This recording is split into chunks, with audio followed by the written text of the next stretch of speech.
Hello everybody, my name is Bloody Marshall and welcome back to another video. Today we're going to be talking about some pretty recent drama that happened regarding GeorgeNotFound.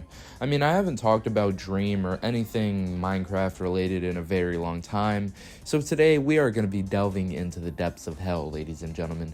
GeorgeNotFound was accused by a streamer named Katie of essentially sexual assault. Now, obviously, this is a very serious accusation to make, and Katie decided to stream it to the public and essentially give out this huge story of meeting GeorgeNotFound.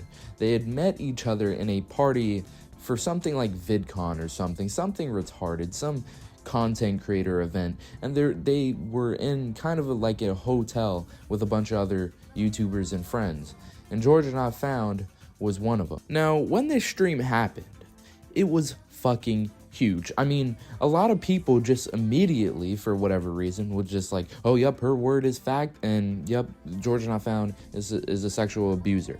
Now, I know Minecraft creators have a long fucking history of sexual assault, pedophilia, just completely degenerate, disgusting fucking bullshit. And it's not really that crazy if another Minecraft creator were to come out to be some sort of sexual abuser. However, GeorgeNotFound is one of the biggest Minecraft YouTubers on planet Earth, maybe second to Dream, to be honest. And unlike somebody like DanTDM, GeorgeNotFound is in the mainstream media constantly. He's constantly being talked about, just like Dream. GeorgeNotFound, if he was essentially a sexual abuser and it was confirmed, his career would disappear, alright? Not only his career, he'd be in fucking prison, possibly. Now, with these accusations came a lot of retarded Twitter users just immediately jumping to conclusions, saying that, oh yep, he's guilty and we should all turn our back on him. Which is obviously a disgusting and ridiculous fucking mindset to have. And it's not like we expect anything less from Twitter users, to be honest, but the fact that it was a mass amount of people that just genuinely jumped to Katie's defense and didn't wait for George's response or anything like that. And guess what? We were all right, because GeorgeNotFound a couple days ago dropped an absolute bombshell of a fucking video responding to all of the allegations that Katie made.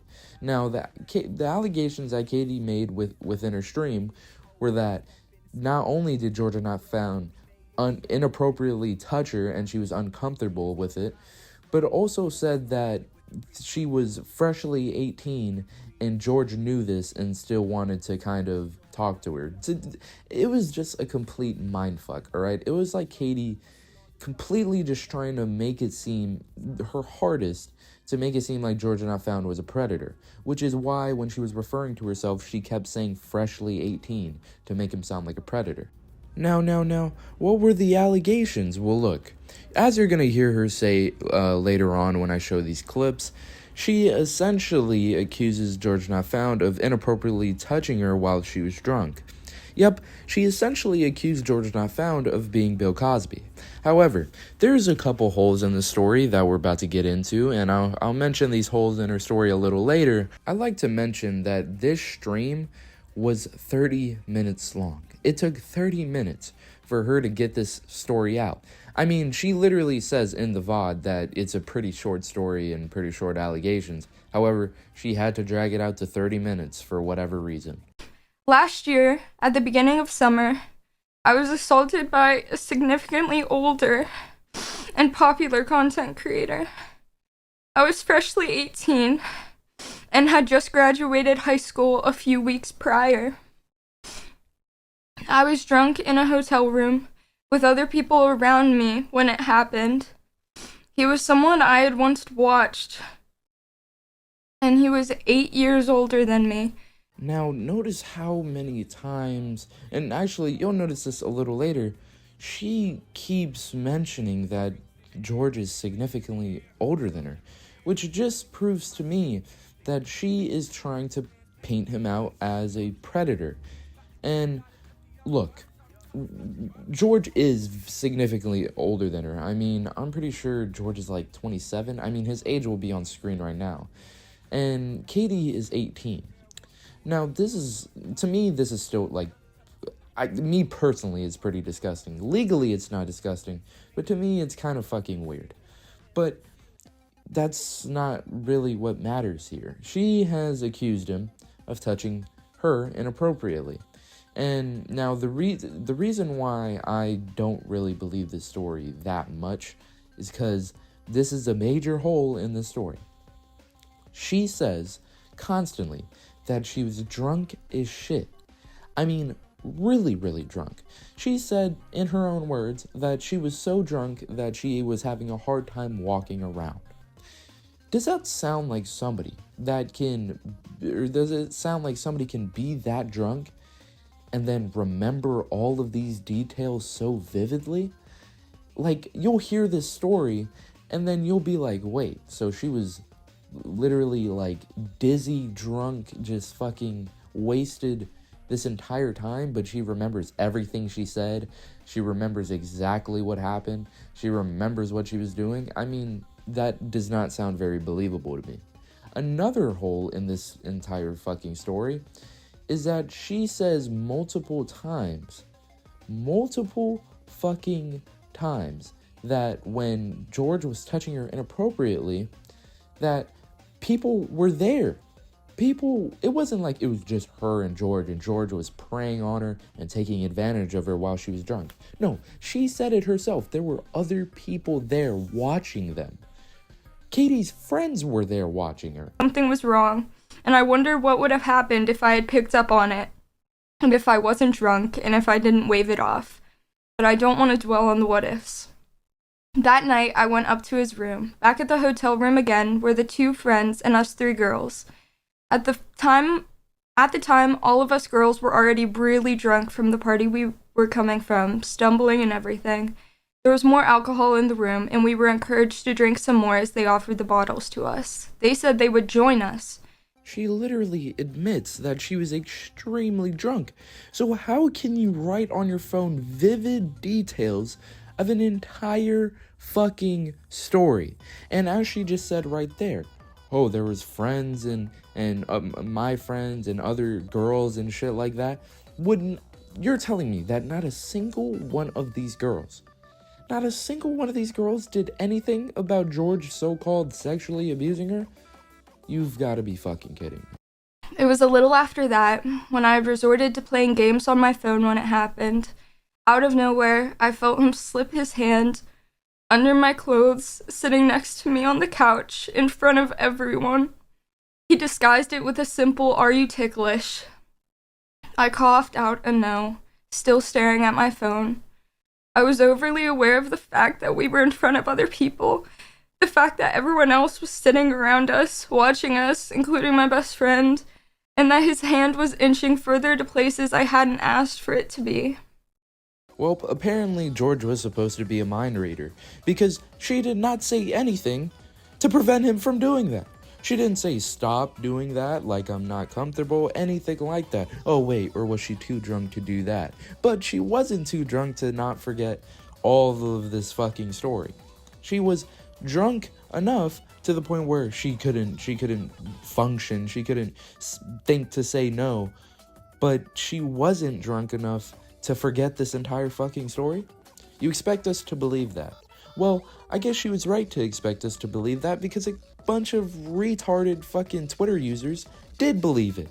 Immediately at that. They didn't even wait for this GeorgeNotFound response. And when this GeorgeNotFound response came out, oh my god, it shifted the entire spectrum.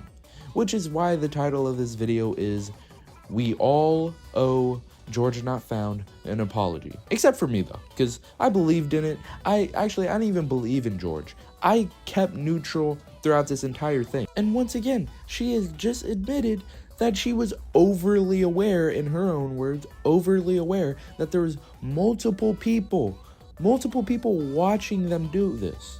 Now, GeorgeNotFound, in his video that I'm about to bring up, explains what the fuck she's talking about when she went on her phone to escape the drinking games that was forced upon her, when she was on the game and so-called GeorgeNotFound was touching her inappropriately and in places where she didn't ask them to be touched. Thing, you know, she was passing the phone around We were all playing the game and bantering about it, just having fun with the game. So I don't see how like she resorted to it and was like using it in that context. She wasn't being awkward at all. There was no sense of uncomfortability from her.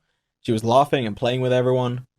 And yeah, I'm not really sure why she phrased it like this. We actually continued to send each other high score updates even weeks after the event. To add further context to this moment, we were all actually sitting on the couch that was in the hotel room playing this game on her phone. And during this, me and Katie were at the far end of the couch and we were cuddling together. Now, this is a point that George used to defend himself, and I think it's a pretty good point, and it's that they were cuddling before this inappropriate touching even happened. They were separate from the other people, cuddling in front of all of them, which obviously they can see that, it's in their view. They can see that they're cuddling and that they're being intimate. However, she likes to say that, oh, she was uncomfortable throughout this entire thing and like it was fucking weird or something. And she also likes to say, she tries to make it sound as if George was just so like eager to just touch her and just grab her and shit. Like, it's pretty fucking laughable, especially after you watch George's video with a little more believable perspective on whatever fucking happened that night. She also likes to say, oh, well, he stuck his hand in my shirt and it made me feel uncomfortable. Well, this leaves out a very, very vital key point and piece of context that would have made this entire story sound pretty normal. And the piece of context that I was missing was that they were all playing a game. And now, a part of this game is focus, all right? And I've done this to my friends before. People have played Geometry Dash, I'm sure. When you play Geometry Dash, you need to focus. You need to look at the screen to play it. So imagine somebody coming and tickling you or touching you, and it just completely ruins the experience. And it messes you up in a jokingly way, which is what George was doing. He was touching her in a way that would mess her up on the game. Now, do I know why George did this specifically? Is there anything to prove that's why he was doing it? No, but it definitely makes more fucking sense than, oh, I was insanely drunk, and even though I was insanely drunk, I remember every single vital point of this entire story. Alright, I don't want this video to be too fucking long, so I'm gonna bottom line it here. What do I think happened? Well, all I think happened was, and I do think it's Katie's fault, actually. Let me not sugarcoat it. I think Katie experienced some sort of regret. And it was absolutely regret. Because if this was such a horrible thing that happened, that they vividly remembered and was just incredibly, incredibly traumatizing, not only would they go out on a fucking Twitch stream and go against GeorgeNotFound, they would go to the police. If it really hurt you that bad, you would go to the fucking police. Now, I know that takes a lot of courage to do. However, if you're gonna sit there and complain about people not... And this is a funny thing. She likes to go against the people who don't believe her. Instead of standing there and thanking all the people that do believe you. Because most of the people who believe you are fucking retards, alright? They have no idea what they're talking about. They heard her say something about GeorgeNotFound. It was like, oh, yep, GeorgeNotFound's guilty and he is not innocent. For them, it's guilty until proven innocent, not innocent until proven guilty. And this still could go either way. I mean, I'm not going to sit here and say, yup, GeorgeNotFound is 100% innocent. But you have to give him some leeway here. And a lot of people owe him an apology because people tried to destroy his fucking career. If I wasn't, and I don't even like GeorgeNotFound, alright? I don't like his content. It's pretty fucking weird and it's pretty fucking gay to me. But I can respect a man that has the balls to come out and defend himself against these allegations, and especially against ruthless fucking idiots on Twitter. I can definitely respect him for that. Just like how I can respect Dream for coming out and defending his name. Although a lot of the memes that came out were pretty fucking funny about him. But just like Dream, people decided, oh, Dream has these allegations against him? Oh, yep, he's a pedophile, he's a groomer, he's fucking weird. I don't know why it's like that. I think it's mainly because we live in a society where children are just fucking idiots, alright? And I don't think it's gonna change. I don't see in the future that it's ever gonna get any better. Now, with that being said, GeorgeNotFound may not be 100% innocent, but goddamn, he has a great case of being innocent. He broke down every single point that she made verbatim, and he looks very good from here. She, however, does not look very good from here. Especially because there's people who eventually may come out against either one of them. Because there were other people at that fucking party. And if they vote like this is fucking Among Us, if they go with GeorgeNotFound, then it gives them a very good case of being innocent. Ladies and gentlemen, I hope you enjoyed the video. This is a much longer video than I thought it was going to be, but I've been covering a lot of mainstream topics recently with Too Mad, and eventually, maybe in the future, I'll cover a little more mainstream topics. However, that's all for today. I hope you guys enjoyed. I hope you have a great day. If you liked it, like the video. If you disliked it, dislike, and I am out. And also, I don't know if anybody noticed, but I'm stealing Some Ordinary Gamers outro. Yes, I am a fucking geek, but I'm gonna say it one more time. If you like the video, go ahead and like it. If you dislike the video, dislike it. I am out. 你是那个，让光彩。